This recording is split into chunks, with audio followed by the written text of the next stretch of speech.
बता देता हूं कहां से रूल आता है। आपकी आपकी आपकी जो दिव्य पुस्तक है उसके अंदर जो आयतें लिखी हैं वो आदमी को, जो मदरसे में आप जबरदस्ती व्यक्ति को पढ़ा रहे हो, इंजीनियर बन के आदमी बनने की बात करते हैं, बल्कि आदमी बनने की बात करते हैं। मैंने आपकी बेइज्जती नहीं करी, मैंने आपकी बेइज्जती नहीं करी। मैं क्यों नहीं जाऊंगा? मैं क्यों नहीं जाऊंगा दिव्य पुस्तक पे? मैं दिव्य पुस्तक पे क्यों नहीं जाऊंगा? मैं दिव्य पुस्तक पे क्यों नहीं जाऊंगा? कुरान को समझा दीजिए, आप समझा दीजिए। सूरह नंबर आयत नंबर 298 कहती है अल्लाह गैर मुसलमानों का शत्रु है।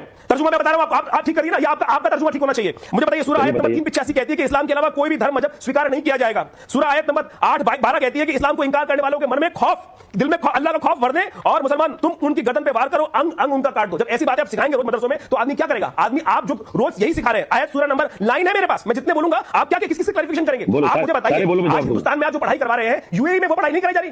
नहीं, क्या जवाब दोगे? आपका जवाब ही नहीं है, आप खुद आतंकवादी बना रहे हो। ऊपर वाले की इबादत कुरान पूरी दुनिया में है, यूएई में भी वही है, सऊदी में भी वही है, अफगानिस्तान में भी वही है, इराक में भी वही है। उसको नोटिस कर लीजिए, फिर आप अपना जवाब दीजिएगा। सुन लीजिए सर, मैं बाहर से हूं, उत्तराखंड से शो कर रहा हूं, तो समझिए मैं भी बात करूं, सुन रही हूं।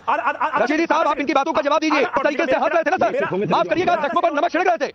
एक शख्स के गर्दन पर चॉपर से अटैक हुआ, धार्मिक नारे लगे, आपको गंभीरता होनी चाहिए थी। आप कहते हैं कि कौन है हमारे समुदाय में ऐसा, खोजेंगे, हम संदेश लेकर जाएंगे कि धार्मिक नारों के साथ इस तरीके के अटैक की कोई जगह नहीं है, कोई धर्म नहीं सिखाता है। रशीदी साहब, एक फर्क है, अगर किसी ने जय श्री राम का नारा लेकर किसी के साथ कोई मारपीट की, कोई अपराध किया, तो कोई उसका बचाव करने के लिए नहीं कहने आता है कि सर तन से जुदा के नारे लगे, उसके बाद काट दिया। लेकिन आप अगर ये आज बात कह रहे हैं, तो आप उसमें किंतु परंतु की गुंजाइश तलाश रहे हैं। मेरी आपत्ति इस बात को लेकर है, ठीक है, आप आरोपी लारे भाषमी के साथ नहीं खड़े हैं, लेकिन उसमें किंतु परंतु की बातचीत क्यों? अरे किंतु परंतु पर भी पाबंदी लगाओगे आप? किंतु परंतु तो मेरा अधिकार है मेरे भाई, ये तो संवैधानिक अधिकार है मेरा। ऐसी घटनाएं करूंगा। नहीं, पाबंदी लगाने का मेरा कोई अधिकार नहीं है, लेकिन मैं आपत्ति दर्ज कराऊंगा अगर इस तरीके की घटना पर कोई भी अगर किंतु परंतु करेगा, चाहे इधर से या उधर से। अगर निंदा करनी है तो खुलकर निंदा करिए, खुलकर कहिए कि साथ नहीं खड़े आरोपी लारे भाषमी के, उसके लिए कोई आड़ मत तलाशिए। नहीं, हमने तो पहले ही कहा है कि हम न इसके साथ है, न कन्हैया के कातिलों के साथ है। मैंने तो पहले ही कहा है, लेकिन किंतु परंतु पर आपको बोलने का अधिकार है, आप बोलिए मेरे किंतु परंतु पर, मैं कब मना कर रहा हूं आपको। लेकिन ये सोच कहां से पैदा हो रही है, वो जड़ तलाश करनी पड़ेगी, और वो जड़ है वो नफरत जो देश में आज फैलाई जा रही है। तो तलाशिए ना सर, तलाशिए ना सर, सभी अपने अपने समुदायों में जड़ तलाशिए ना। ये नफरत फैलाने वाले नैरेटिव को कौन खाद पानी दे रहा है? ये कौन तलाशेगा?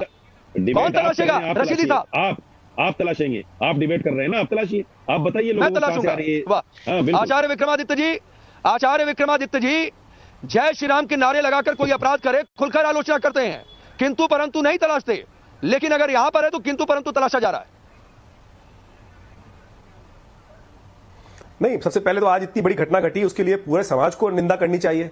कारण तो बिल्कुल आपके समक्ष है, कारण कोई ऐसा नहीं है कि आज पहले घटना घटी। अभी मैं आपके कार्यक्रम के अंदर एक कांग्रेस के प्रवक्ता बीच में बोल, रशीदी जी तो बोलना बेकार है कि रशीदी जी को सब पता है क्या हो रहा है, और कह रहे हैं हिंदुस्तान का मुसलमान साथ में नहीं है। मुझे बताइए, गुरु गोविंद सिंह, गुरु तेग बहादुर की कल शहादत का दिवस था, इनको पता होना चाहिए। तब से लेकर उसके बाद लगातार स्वामी श्रद्धानंद से लेकर लगातार जिस प्रकार भी मुसलमानों ने जितने भी गैर मुसलमान लोगों की हत्या करी है, सब में अल्लाह अकबर का नारा ही चलता था। इसका मूल कारण क्या है वो समझना पड़ेगा। आप कन्हैया कुमार के लोगों को बचाने की बात करते हैं, मैं कह रहा हूं कन्हैया कुमार हथियारों को छुपाने का, जो हथियारे थे उनको छुपाने का काम आप लोगों ने किया। अब कहां वो पूरी पुलिस की रिपोर्ट तैयार है, अभी आप सरकार बदलने वाली है, सारी रिपोर्ट सामने आ जाएगी। जो छुपाने वाले थे वो भी पता है कहां किस तरह से, कहां अजमेर शरीफ के अंदर छुपाया गया, कौन उसके पीछे था, सारे तथ्य सामने। रशीदी जी, हंसने की जरूरत नहीं है। कहा जो आप लोग जो इबादत करना सिखा रहे हैं, मैं बता देता हूं कहां से रूल आता है। आपकी जो दिव्य पुस्तक है उसके अंदर जो आयतें लिखी हैं, वो आदमी को, जो मदरसे में आप जबरदस्ती व्यक्ति को पढ़ा रहे हो, इंजीनियर बन के आदमी बनने की बात करते हैं, पढ़ के आदमी बनने की बात करते हैं। मैंने आपकी कोई बेइज्जती नहीं करी, आप कुरान के आलिम नहीं है। कुरान क्यों नहीं जाऊंगा? मैं क्यों नहीं जाऊंगा दिव्य पुस्तक पे? पहले मैं दिव्य पुस्तक पे क्यों नहीं जाऊंगा? मैं दिव्य पुस्तक पे क्यों नहीं जाऊंगा? कुरान को समझा दीजिए, आप समझा दीजिए। सूरह नंबर आयत नंबर 298 कहती है अल्लाह गैर मुसलमानों का शत्रु है। तर्जुमा मैं बता रहा हूं, आप ठीक करिए ना, या आपका तर्जुमा ठीक होना चाहिए। मुझे बताइए, सूरह आयत नंबर 385 कहती है कि इस्लाम के अलावा कोई भी धर्म मजहब स्वीकार नहीं किया जाएगा। सूरह आयत नंबर 8-12 कहती है कि इस्लाम को इंकार करने वालों के मन में खौफ, दिल में अल्लाह का खौफ भर दे, और मुसलमान तुम उनकी गर्दन पे वार करो, अंग अंग उनका काट दो। जब ऐसी बातें आप सिखाएंगे रोज मदरसों में, तो आदमी क्या करेगा? आदमी आप जो रोज यही सिखा रहे हैं, आयत सूरह नंबर लाइन है मेरे पास, मैं जितने बोलूंगा आप क्या किस से क्लैरिफिकेशन करेंगे? आप मुझे बताइए, आज हिंदुस्तान में आप जो पढ़ाई करवा रहे हैं, यूएई में वो पढ़ाई नहीं कराई जा रही। नहीं, क्या जवाब दोगे आप? आपके पास जवाब ही नहीं है। आप खुद आतंकवादी बना रहे हो। आचार्य आप जी, इंसान नहीं बना रहे हो। आचार्य आप ऊपर वाले की इबादत। आचार्य जी, मैं थोड़ा कुरान सुनिए, कुरान पूरी दुनिया में एक है, यूएई में भी वही है, सऊदी में भी वही है, अफगानिस्तान में भी वही है, इराक में भी वही है। उसको नोटिस कर लीजिए, फिर आप अपना जवाब दीजिएगा। सुन लीजिए सर, मैं बाहर से हूँ, उत्तराखंड से शो कर रहा हूँ, तो समझिए मैं भी बात करूँ, स्टूडियो में नहीं हूँ। रशीदी साहब, आप इनकी बातों का जवाब दीजिए। लेकिन आप जिस तरीके से हंस रहे थे ना सर, माफ करिएगा, जख्मों पर नमक छिड़क रहे थे। एक शख्स के गर्दन पर चॉपर से अटैक हुआ, धार्मिक नारे लगे, आपको गंभीरता होनी चाहिए थी। आप कहते कि कौन है हमारे समुदाय में, ऐसा खोजेंगे, हम संदेश लेकर जाएंगे कि धार्मिक नारों के साथ इस तरीके के अटैक की कोई जगह नहीं है। कोई धर्म नहीं सिखाता है कि इस तरीके से नफरत फैलाई जाए। आपको गंभीर रहना चाहिए ना रशीदी साहब, लेकिन आप गंभीर नहीं, आप मजाकिया अंदाज में दिखाई देते हैं। चलिए जवाब दीजिए। सुनिए पांडे जी, मैं इस बात पे नहीं हंसा, मैंने तो पहले उसको कंडम किया। मैं इस बात पे हंसा हूं कि बेचारे विक्रमादित्य के पास ये धर्मगुरु हैं, इनके पास सिवाय कुरान के बारे में उल्टा सीधा कहने के कुछ है ही नहीं, क्योंकि इन्होंने तो सोच लिया है कि कुरान की। मैंने कहा कुरान उल्टा, मैंने कहा जो लिखा है उसकी मिस इंटरप्रिटेशन कर रहे हैं। अरे सुनो यार, मैंने कहा कि आप जो दिल में, आप सुनो ना, मेरी बात सुनो, आप मिस इंटरप्रिटेशन कर रखा है आप लोगों ने।